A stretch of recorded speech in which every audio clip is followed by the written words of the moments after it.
You can change the world. You can change the world. మనం ప్రపంచాన్ని మార్చేయచ్చు. ఏంటి మార్చేది? ప్రపంచాన్ని మార్చడం అంటే అంత తేలిక? ఒక్కడి సాధ్యమవుతుందా? ఎస్, సాధ్యమవుతుంది. అది ఎలా అంటే నేనేదో ప్రపంచాన్ని సాధించేయాలి, ప్రపంచాన్ని గెలవాలి, లేకపోతే ప్రపంచాన్ని మార్చేయాలని చెప్పేసి కలలు కనేస్తూ ఉంటే ప్రపంచం మారదు. మన పని అది. నువ్వు ప్రపంచాన్ని మార్చాలనే కోణంలో కానీ లేదా ప్రపంచాన్ని మార్చాలనే థాట్ లేకపోయినా సరే నీ పనిలో నువ్వు పర్ఫెక్ట్గా అలా చేసుకుంటూ నీ గోల్స్ని నువ్వు రీచ్ అవుతూ ముందుకు వెళ్తూ ఉంటే ఆటోమేటిక్గా ఒక రోజుకి నీతో ఉన్నటువంటి ప్రపంచం మారుతుంది. ఇది పక్కా చరిత్ర నిరూపించినటువంటి సత్యం. ఫర్ ఎగ్జాంపుల్ తీసుకుంటే బల్బ్ కనిపెట్టినటువంటి థామస్ ఆల్వా ఎడిసన్ కానీ, మన సైంటిస్టులు ఐన్స్టీన్ కానీ, న్యూటన్ కానీ, ఆర్థిక శాస్త్రవేత్త అరిస్టాటిల్ కానీ, మన స్వాతంత్రోద్యమం కోసం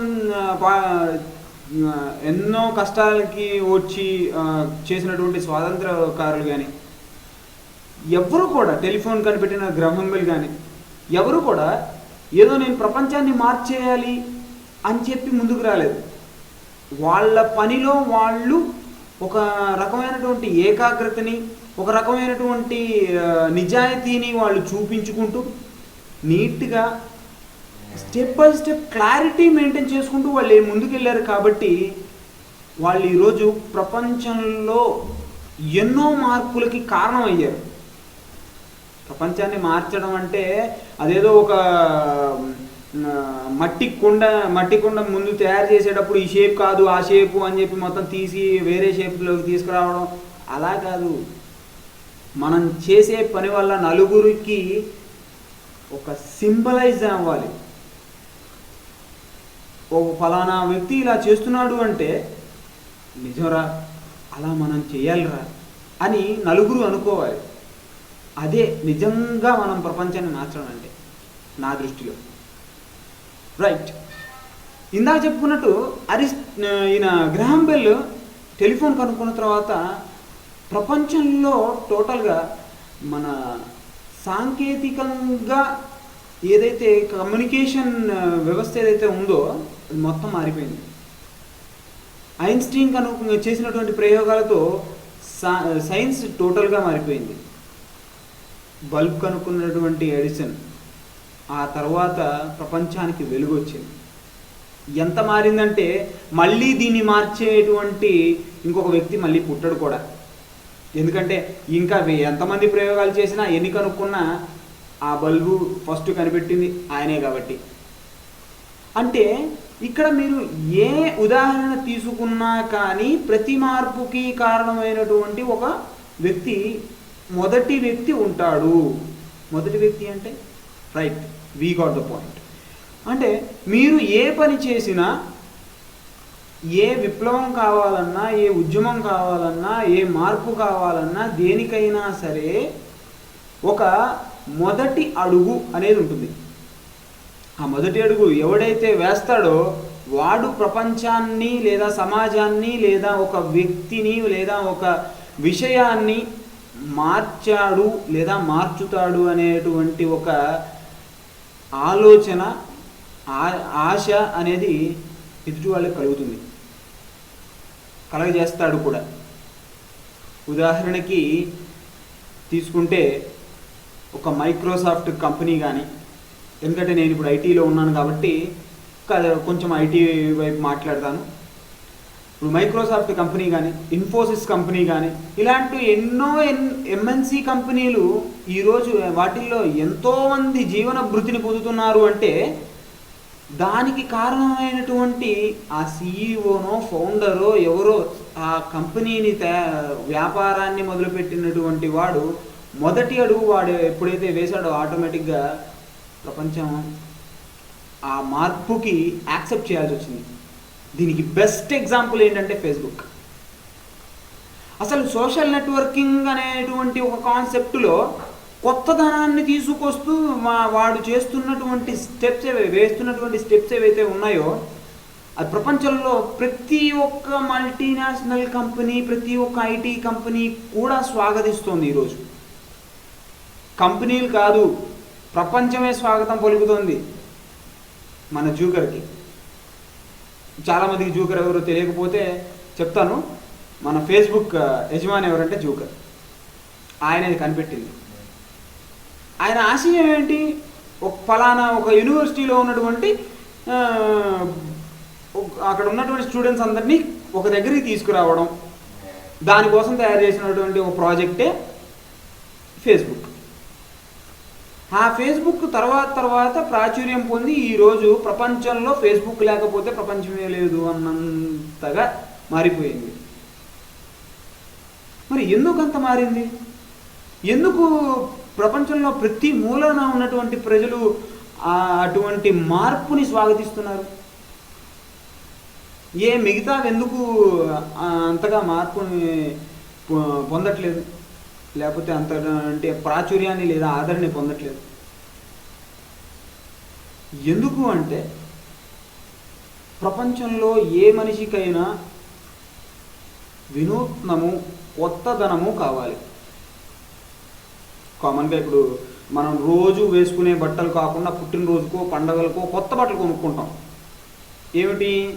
అది వినూత్నమైనటువంటి ఆ పర్టిక్యులర్ ప్రత్యేకమైనటువంటి ఒక దినాన్ని మనం కొత్తదనంగా జరుపుకోవడం కోసం మనం ఆ విధంగా కొత్త బట్టలు వేసుకోవడం, కొత్త రకాలైన వంటలు వండుకోవడం, ఇలాంటివి చేస్తుంటాం.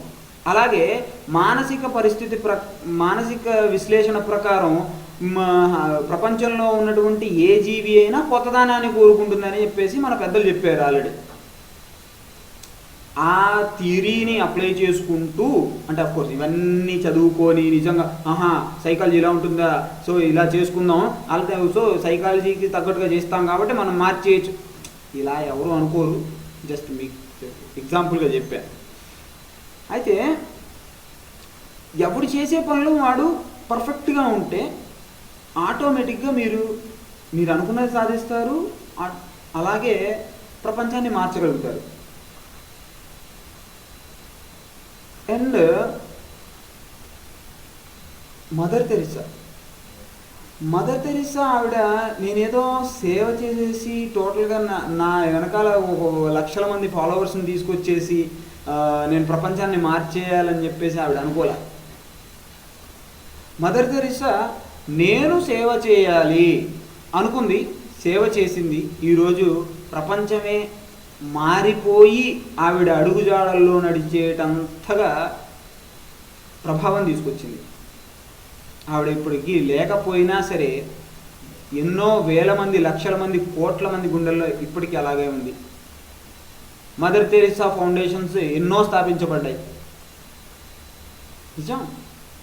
ఇదంతా కూడా ఏ మనిషి ఇప్పుడు సాధించినటువంటి వాళ్ళు ఎవరైతే ఉన్నారో, ఆల్రెడీ చరిత్రకు ఎక్కినటువంటి వాళ్ళు ఎవరైతే పెద్ద పెద్ద వాళ్ళు ఉన్నారో, వాళ్ళు ఎవరూ కూడా నేనేదో సాధించేయాలి, లేకపోతే నేనేదో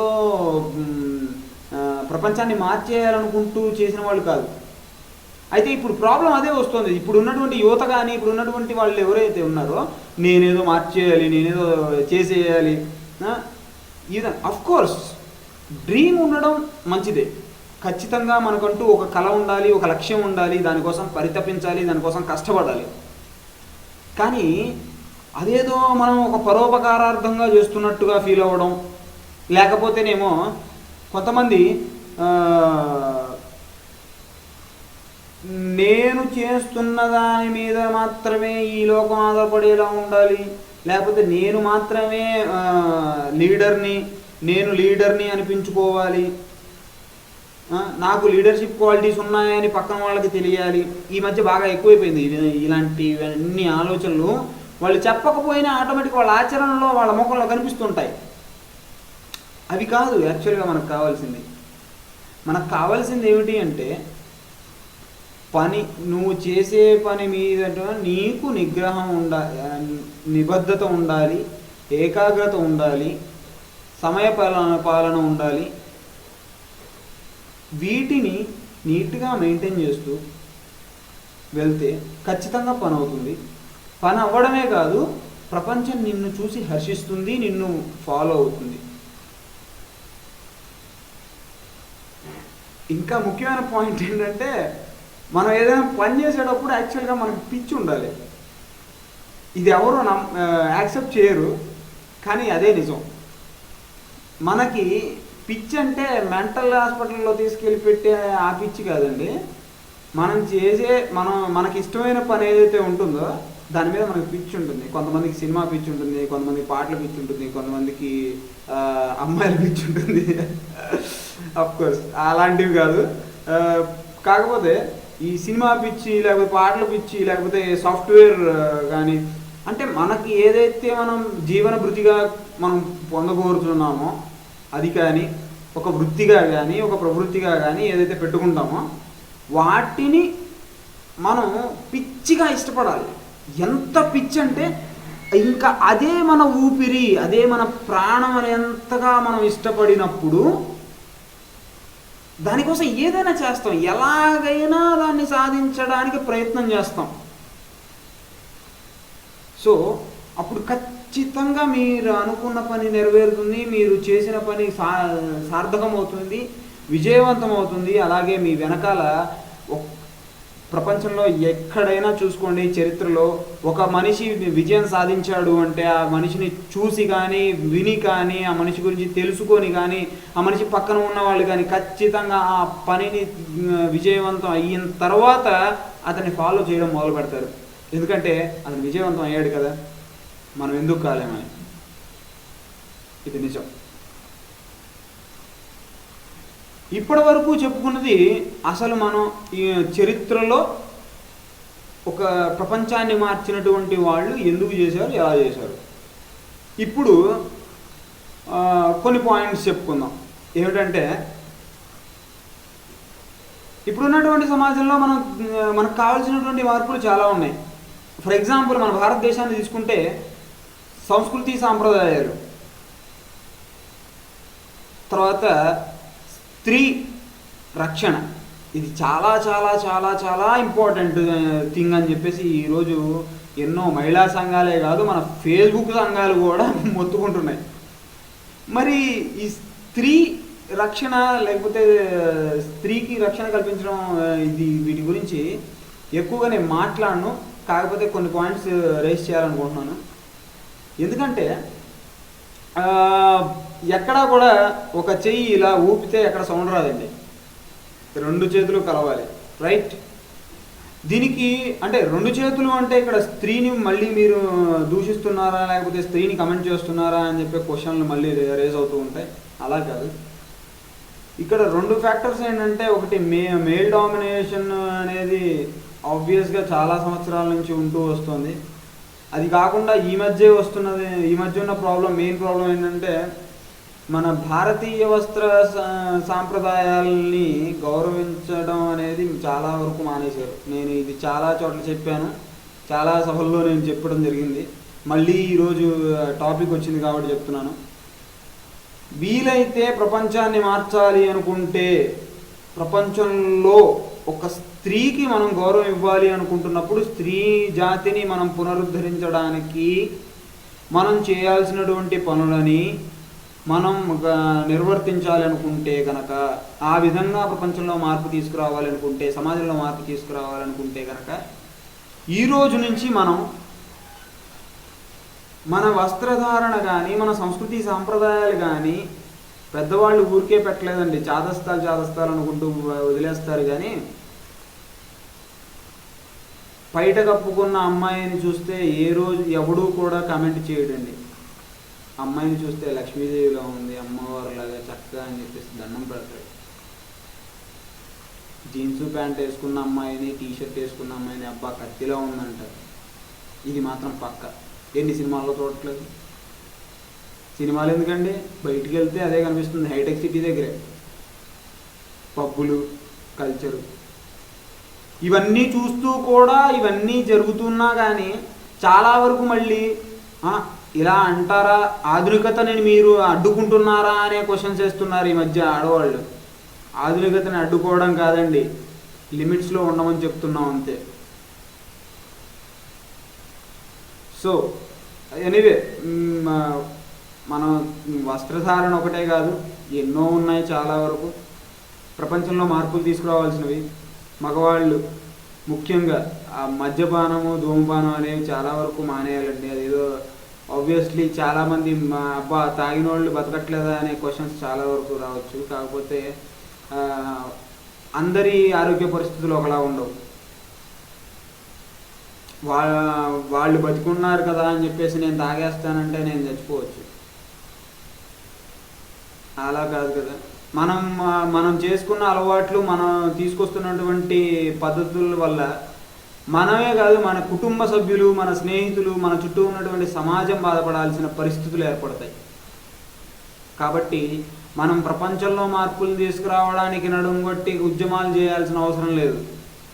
ఇంట్లో కూర్చొని మనం చేస్తున్న పనులు ఏమిటో మనం వాటి మీద దృష్టి పెట్టి మన సిగరెట్ తాగితే మన కొడుకు మన కూతురు దగ్గుతూ ఉంటే దాన్ని చూసైనా కనీసం అయ్యో నా కూతురికి నా కొడుక్కి బాధ కలుగుతుంది అని చెప్పి అయినా అప్పటికైనా సిగరెట్ మానేయడం ఆపట్లేదు చాలామంది.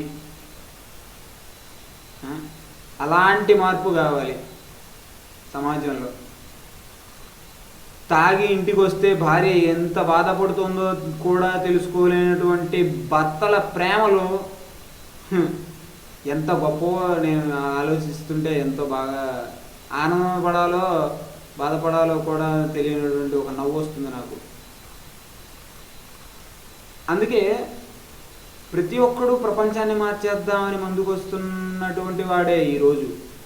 ఎందుకంటే ఈరోజు సోషల్ మీడియా ఏదైతే ఉందో మెయిన్గా ఇదే జనాల్ని చైతన్యవంతులు చేయడానికి, అలాగే జనాల్ని తొంగలో తొక్కడానికి కూడా వెనకాడనటువంటి ఒక పవర్ఫుల్ ఆయుధం ఏంటంటే సోషల్ మీడియా. దీనిలో చాలా వరకు మంచిగా ఎదిగిన వాళ్ళు ఉన్నారు, అలాగే జీవితాన్ని పాడు చేసుకొని ఈరోజు ఎటు పాలుకోక ఏ పడవలోనూ స్థానం లేక నీళ్లలో పడిపోయి కొట్టుకుంటున్న వాళ్ళు కూడా ఉన్నారు. అందుకే చెప్తున్నాను, విద్యార్థులుంటే మీరు ప్రపంచాన్ని మార్చాలి అనుకుంటే గనక కొంతమందిని చూస్తున్నాను ఈ మధ్య రాజకీయాలు కానీ లేకపోతే ఉద్యమాలని సేవా కార్యక్రమాలు. నిజంగా సేవా కార్యక్రమాలు అవి ఉండడం తప్పు కాదండి. సేవలు కార్యక్రమాలు చేయండి, రాజకీయాలు అంటూ తిరగండి, తప్పు లేదు. కానీ మీ పని ఏంటి, మీ భవిష్యత్తు ఏంటి, మీ కుటుంబం ఏంటి అనేది చూసుకొని ఆ విధంగా మొదలు పెట్టండి. పనులు అనేవి చేయండి. అప్పుడే నిజమైనటువంటి మార్పు వస్తుంది. మార్పు అనేది ముందు మన ఇంట్లో మొదలైతే ఆ తర్వాత పక్కింటికి, ఇంకో ఇంటికి అలా మీ ఊరికి, మీ ఊరి నుంచి మీ రాష్ట్రానికి, మీ రాష్ట్రం నుంచి మీ దేశానికి, మీ దేశం నుంచి మీ ప్రపంచానికి పాకుతుంది. అంతేగాని మీరు ఒక కంప్యూటర్లో కూర్చొని పేజీలు షేర్ చేసేసి, ఫోటోలు షేర్ చేసేసి అబ్బా నేను కూడా మంచి విలువలు ఉన్నవాడిని అని చెప్పేసి ఏదో గర్ల్ ఫ్రెండ్ని ఇంప్రెస్ చేయడానికో, బాయ్ ఫ్రెండ్ని ఇంప్రెస్ చేయడానికో, లేకపోతే నలుగురు పెద్దవాళ్ళని ఈ అబ్బాయి అమ్మాయి చాలా మంచివాడే అనే ఏదో స్టిక్కర్లు వేయించుకోవడానికి మాత్రం మీరు ఆ విధంగా పాకులాడి జీవితాన్ని టైం వేస్ట్ చేసుకోకండి. చాలామందిని చూస్తున్నాను ఈ మధ్య నేను ఫేస్బుక్లో. నాకు అందుకే అంతకుముందు చేసేవాడిని కాస్త పోస్టింగ్ చాలా తగ్గిపోయాయి అవి. ఎందుకంటే ఈ మధ్య చాలామంది కూడా సేవా కార్యక్రమాలని లేకపోతే ఏవో పెట్టేస్తున్నారు. అంటే తప్పు చేస్తున్నారని నేనేం అనట్లేదు, అవి కరెక్టే, మంచివే. కానీ వీళ్ళు చేసే వాటికంటే కూడా ఫోటోలు షేర్ చేసేసి అదేదో పెద్ద గొప్ప కార్యక్రమం చేసామని చెప్పేసి ఫీల్ అయిపోయి బయటికి వెళ్ళగానే మళ్ళీ ఆ ఫీల్ నుంచి బయటకు వచ్చేసి మళ్ళీ వాళ్ళ రెగ్యులర్ యాశాలు ఏవైతే ఉంటాయో అవి వేసేస్తున్నారు. అందుకే నేను ఒక కవితలో చెప్పాను, ఫేస్బుక్లో లైకుల నొక్కుతూ మేము సాంప్రదాయాలకు విలువనిచ్చేస్తున్నామని సంబరపడిపోతున్న ఈ జనాల అని చెప్పేసి రాశాను. అది నిజమండి ఈరోజు. అందుకే మనం మార్పు తీసుకురావాలి అనుకున్నప్పుడు ప్రపంచాన్ని లేదా సమాజాన్ని, నీ చుట్టూ ఉన్న వాళ్ళని మార్చాలి అనుకున్నప్పుడు నువ్వు మారాలి. నువ్వు ఏదైతే వాళ్ళ దగ్గర నుంచి నువ్వు ఏదైతే ఎక్స్పెక్ట్ చేస్తున్నావో అది నీ దగ్గర ఉందా లేదా అని చూసుకోవాలి. అప్పుడు మాత్రమే మనం మాట్లాడాలి. ఈ విధంగా మరి మనందరం ప్రపంచాన్ని మార్చేంత శక్తిని మనలో నింపుకోవాలి అంటే ఖచ్చితంగా మనకంటూ మనకి ఆత్మస్థైర్యం అనేది చాలా చాలా ఇంపార్టెంట్. ఇది చాలా ఇంపార్టెంట్ అండి. నిజంగా చాలామంది ఓకే జెన్యూన్గా నేను మార్చాలనే వచ్చాను భయ్యా అని చెప్పేవాళ్ళు చాలామంది ఉన్నారు. నేను హ్యాట్స్ ఆఫ్ చెప్తాను వాళ్ళకి. ఎందుకంటే అలాంటి చిన్న వయసులో కూడా వాళ్ళకి అలాంటి మంచి మంచి థాట్స్ రావడం చాలా మంచి పరిణామం. అయితే అలాంటి వాళ్ళకి ఆత్మస్థైర్యం ఉండట్లేదు ఈ మధ్య. ఒక చిన్న ఒడిదుడుకు రాగానే అయ్యి బాబోయ్ ఏమైపోతుందో ప్రపంచం, ఏంటిది గోల, అయ్యి బాబోయ్ ఇంకా నా వల్ల కాదు అని చెప్పి బయటకు వచ్చేసే పరిస్థితులు ఉన్నాయి. నువ్వు ప్రపంచాన్ని మార్చాలంటే అసలు నీ ఆలోచన శక్తిని నువ్వు మార్చుకోలేనప్పుడు ప్రపంచాన్ని మారుస్తావు.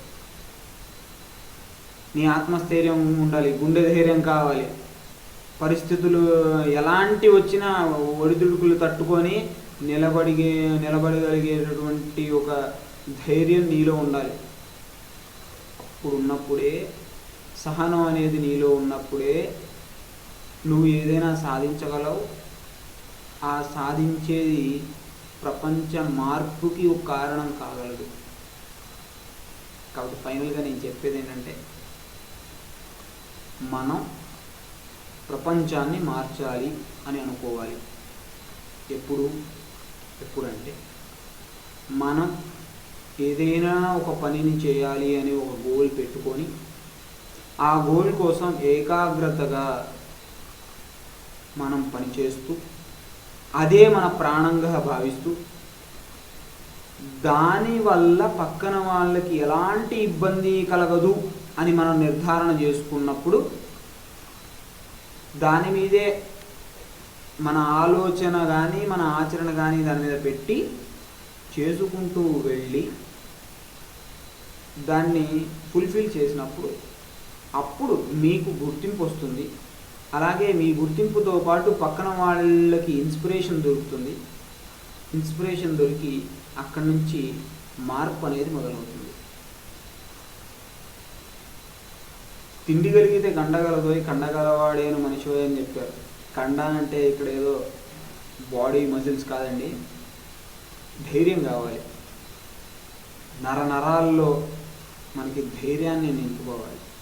ప్రతి కష్టాన్ని మనం ఒడిదుడుకుల్ని తట్టుకొని బయటికి రాగలిగేటువంటి ధైర్యం మనలో ఉండాలి. ఆ ధైర్యం ఉన్నప్పుడు ఖచ్చితంగా ప్రపంచాన్ని నిన్ను నువ్వు మార్చుకుంటూ ప్రపంచాన్ని నువ్వు మార్చుకోగలవు. So all the best.